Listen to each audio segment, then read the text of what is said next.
What's going on, guys? Welcome back to this week's exclusive segment of the greatest podcast on turf. This week, we're going to be doing a redo of last year's draft. As you guys can see, I lost the bet, so I'm going to be rocking a bunch of different BS. Up until the NFL draft, I think Ryan got 8 votes and I got a whopping 2 votes. But I mean, I thought it was going to be closer than that, but I lost. But like Ryan said, we're going to be doing a 2020 NFL redraft. Ready? Yep. Don't forget to like this video, subscribe if you're new, show us love. Link in the description of the full podcast. We broke down the NFC South this week. Let's get it. Alrighty, so with the first pick in the 2020 NFL redraft with Anthony in the Cowboys hoodie, the Cincinnati Bengals are going to stick with the Joe Burrow with this pick. Some people might argue Herbert. I can see the argument, but I think that the Bengals have made it very clear that since day one, since they got the pick, that Joe Burrow is their guy, and if there was a redraft, I think they would stick with their guy just because how high they seem to be on him and how sure they are that he's their future guy. Yeah, I can't argue this. And going on to number 2, as he mentioned, Washington football team, I think they're going to go with Justin Herbert here. Yeah, they took Chase Young. He panned out great, but Justin Herbert, Rookie of the Year, enough said, really. Yeah, I mean, I don't see anything wrong with that. I could see Chase Young too, but I think Herbert did too. I mean, he's arguably the best. He's probably the best quarterback from the class so far. It's only been a year, but yeah. Washington, the very quarterback needy team, and Justin Herbert take him. So speaking of Chase Young, with the number 3 pick, I told me I had the Lions take Chase Young. They took Jeff Okudah here in real life. It was tough for me. A lot of people are labeling him a bust already. I don't think that's fair to him because he came in and he kind of just got thrown to the wolves, playing on the boundary as a rookie, playing corner, which is one of the hardest positions to develop in as a young guy. So I like Okudah. I think he'll be fine, but Chase Young here, best defensive player in the class, best defensive player available, so you got to take him here. Yeah, I agree. Defensive Rookie of the Year. Can't pass up on that. That leads us to the next pick, the New York Giants, pick number 4. Previously, they took Andrew Thomas, a tackle. Now this year, they're going to take another tackle. And it's not Andrew Thomas. It's not Andrew Thomas. Tristan Wirfs, he was drafted by Tampa Bay. He was a great tackle this year. Best rookie offensive lineman this year. Absolutely. Blocked guys like Khalil Mack, a couple other guys. Shut him down. I think it's a good pick for him right here. Yeah, I mean, Ryan said enough. He gave up 1 sack the whole year, and it was to Khalil Mack, which, I mean, other than that, I mean, you look at their schedule, they played some tough teams, and for him to be blocking that good is great. I think he had an all-pro caliber year, Tristan Wirfs did. So it's a great pick, definitely the best tackle in the class. And alrighty, the number, what was that? Number 5. Were we number 5? Sorry, I thought we were done with number 5, the Miami Dolphins. Right here, they took Tua in real life, but right here, I think I gotta go with Justin Jefferson just because how good we saw him play in Miami, broke Randy Moss's rookie receiving record, played out of his mind for Minnesota this year. I think I just said Miami, he plays for Minnesota. But Tua, I'm going to go out on a limb and say I think he is the Dolphins guy for the future. But, I mean, for right now, you got a guy like Justin Jefferson there, and Fitzpatrick didn't play bad when he played. So you can bring in that receiver 1 and keep Fitzpatrick in this situation and maybe get Tua later down the board. I think that's a risk that I would be willing to take. Yeah, I agree. We saw how good he was this year. I mean, many people argue that he should be Offensive Rookie of the Year if it wasn't for Justin Herbert, and he definitely would have been if Justin Herbert didn't have a lights-out year. But that leads us to the next pick, the Chargers. Their original pick was Justin Herbert. Unfortunately, he didn't fall to him this time, so instead they take Jedrick Wills, tackle. He was drafted by the Cleveland Browns. He played pretty good for him this year, and I think it's a good pick for him here. Yeah, I agree 100%. Jedrick Wills good here. I think Jedrick Wills, he has a few holes in his game. He's not as polished and as good as Tristan Wirfs was, but I mean, he's still solid. He was my offensive tackle 1 in this draft class. Ended up finishing out the season, I think, as the 2nd best rookie offensive tackle, in my opinion. So it's still good value for the Chargers at 6 who need offensive line help. Yeah, for sure. And number 7, the Panthers, they took Derek Brown in real life, and I'm going to stick with that. Derek Brown, they bought him in to be that guy who just clogs up the middle, makes the running backs bounce it outside so the ends and linebackers can pick it up. He did that this year really good, and he showed that the ability that he can to rush the passer too. He rushed the passer good, and I feel like that he's kind of the anchor in that defense. So I'm going to stick with that pick here. Yeah, that's a good pick. And that's going to lead to the next pick 108, the Arizona Cardinals. Originally, they took Isaiah Simmons, which It's kind of iffy if it worked out. Isaiah Simmons, yes, he still probably has great potential, but I'm going to pass on him here. I'm going to take L'Jarius Sneed. He was drafted by the Kansas City Chiefs, played really good for him, and if you look at their corners right now, it's not much. Yeah. I think all their corners are leaving. That's a real big need for him, and I think that would be a good pick for him. I like this pick a lot, and like you said, L'Jarius, I think he was drafted at the end of the 4th round, and for the way he played, that's amazing value. But as for Isaiah Simmons, I mean, I'm going to touch on it right now, actually, because with the number 9 pick, the Jaguars are going to draft Isaiah Simmons. But he's a I feel like I was very high on him. This NFL draft class was the first class I really scouted and did mock drafts and film for, and Isaiah Simmons was amazing. I just think he needs to be in the right system that knows how to use him. Like, I'm biased, I think he would be good for the Patriots because Bill Belichick knows how to scheme those versatile guys and get them in so they're playing to their highest potential. That's just an example I thought of. I'm not trying to be biased, but that's an example I know off my head. Isaiah Simmons to the Jags. He's a versatile guy. I think, they took C.J. Henderson here in real life. So, yeah. But at this point, Isaiah Simmons was off the board for them in real life, so they get to get him now. So. Yeah, and I could still see Isaiah Simmons developing in Arizona. I mean, it was his first year in a COVID year, so they might just have to get some things right in defense, and he might bounce back. But that leads us to the next pick, the Cleveland Browns. They missed out on their guy, Jedrick Wills, and instead they get another tackle, Mekhi Becton. Played pretty good for the Jets this year. Was kind of the only piece on the Jets that they can really be excited for in the future, especially on offense. So I think it's a good pick here.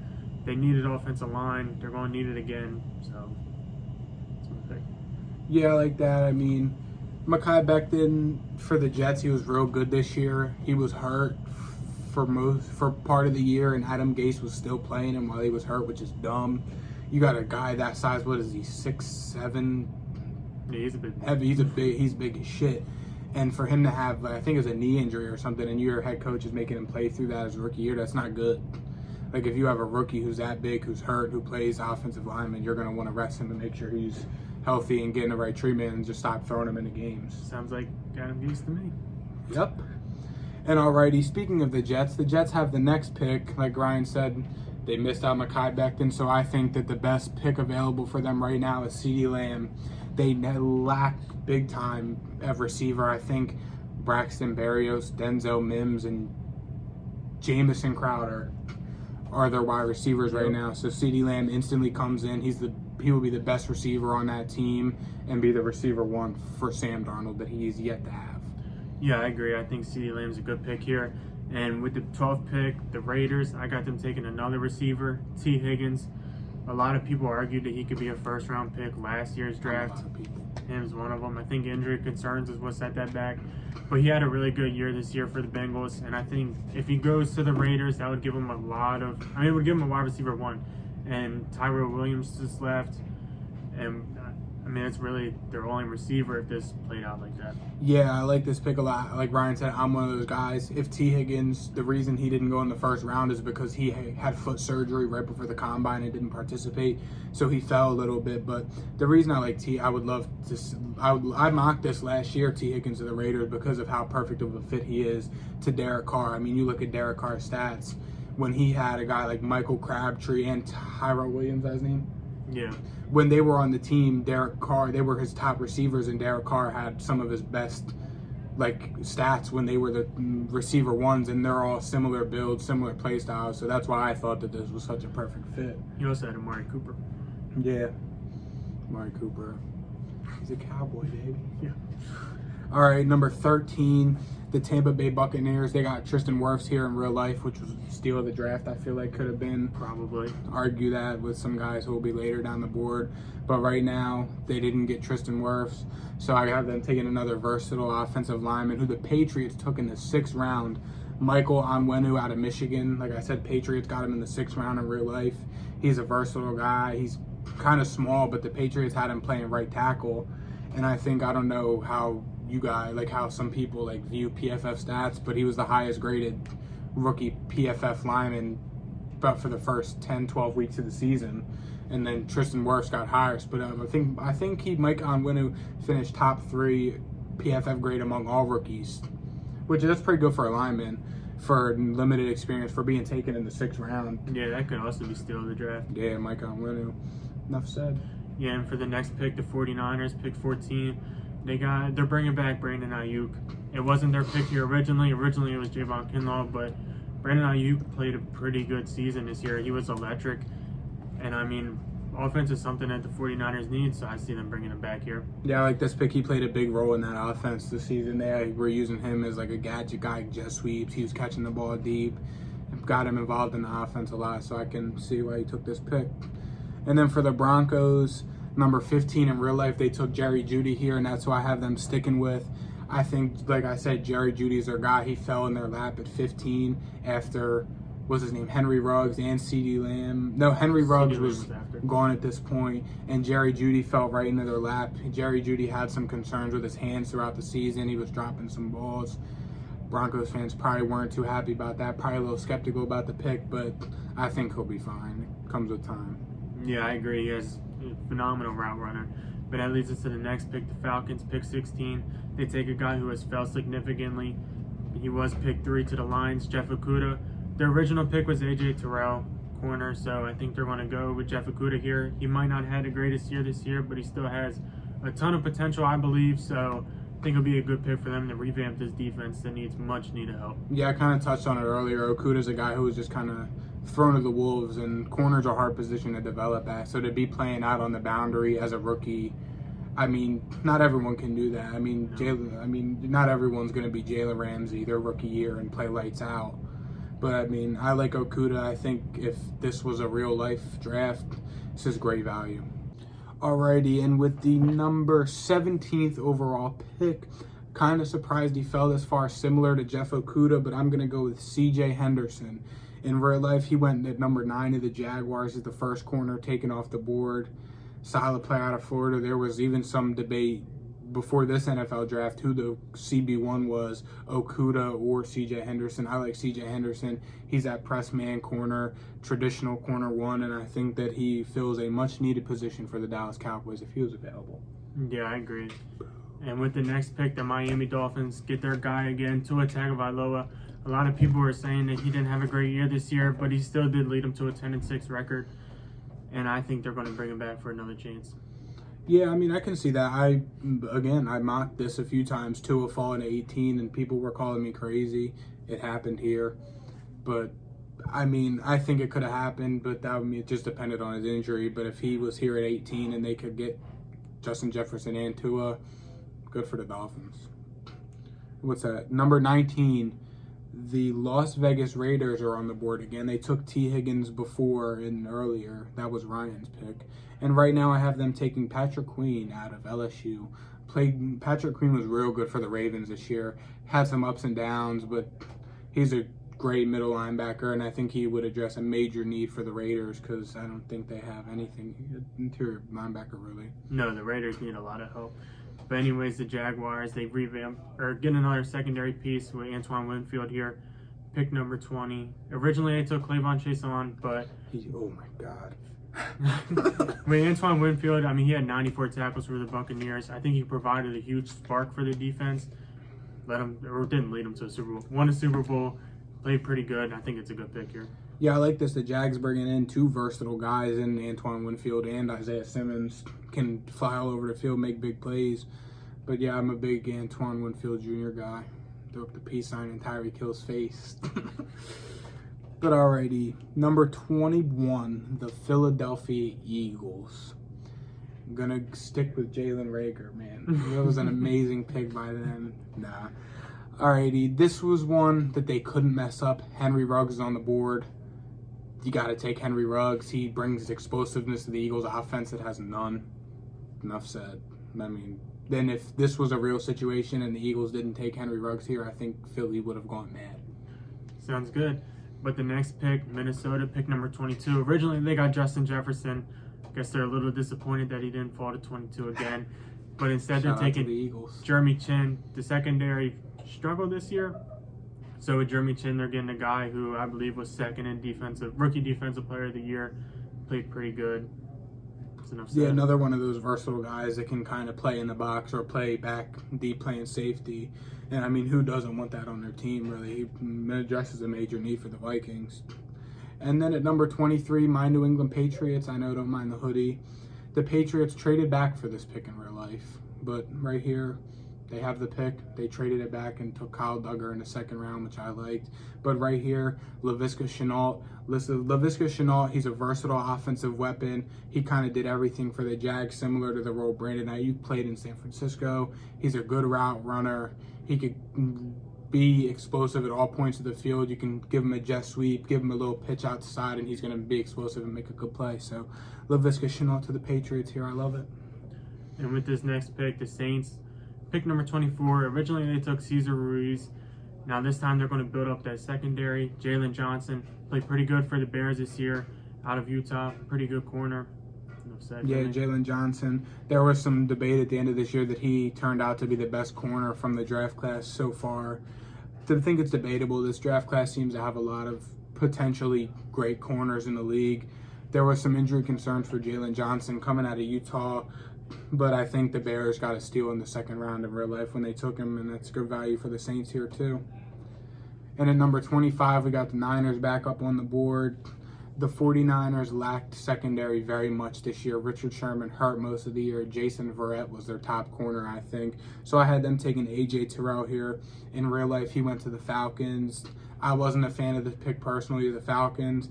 I don't know how I feel about A.J. Terrell, but I mean, statistically and from what I saw of him this year, he didn't play terrible. So can't knock the guy, and he addresses a major need for the 49ers here. So yeah, I think they're out of corners. But anyways, the next pick number 26, the Packers. Originally, they traded up and took Jordan Love. Instead, this time, they're going to trade up and actually give Aaron Rodgers some help in a fantasy world. Chase Claypool. He might have talked a little bit too much. Maybe Aaron Rodgers will stop that. But if you put Chase Claypool on a team with Devontae Adams, should go off in theory. The offense, I mean, it could have been what turned them into NFC champions playing in the Super Bowl. I've said it, they won't win until they get another weapon. And this right here, they get one. I still wouldn't have bet against Tom Brady, even if they had Claypool. Go. Alrighty, number 27, the Seattle Seahawks right here. They took Jordan Brooks, linebacker out of Texas Tech in real life. I wasn't really hip to him, didn't really know who he was in real life. He had a solid year for them, made some big plays, but right here, I think Andrew Thomas falling to number 27, I think it's great value, addresses a major need. Maybe that will be what it takes for Russell Wilson to stay. Andrew Thomas, he was one of the top offensive tackles in the class last year. He started out the season very poor, very bad. He sucked. Didn't develop till about halfway through the year along with most of the Giants offensive line, but he ended up being pretty good. So I think for number 27 for the Seahawks, it addresses a major need and it's good value. So yeah, I agree with that pick. That is the Baltimore pick number 28. Originally, they got Patrick Queen. Unfortunately, he's gone. So with this pick, they're going to take Jonathan Taylor. I believe is the best running back in that class. He had about 1,400 scrimmage yards this year, 12 touchdowns. I think he played really good. Originally, they took J.K. Dobbins in the second round, but with Jonathan Taylor here, they're getting their star running back, and I think it's a great pick for him. Yeah, and I feel like he plays similar to, Mark Ingram, too. I feel like they have similar play styles. And 2 years ago, Mark Ingram thrived in that offense before he was hurt a lot this year, but I had him in fantasy, and he kind of carried my team. So I think that's a good pick for them. And number 29, the Tennessee Titans. Right here, they took Isaiah Wilson, who recently just got traded to the Dolphins about an hour ago for a conditional 7th round pick.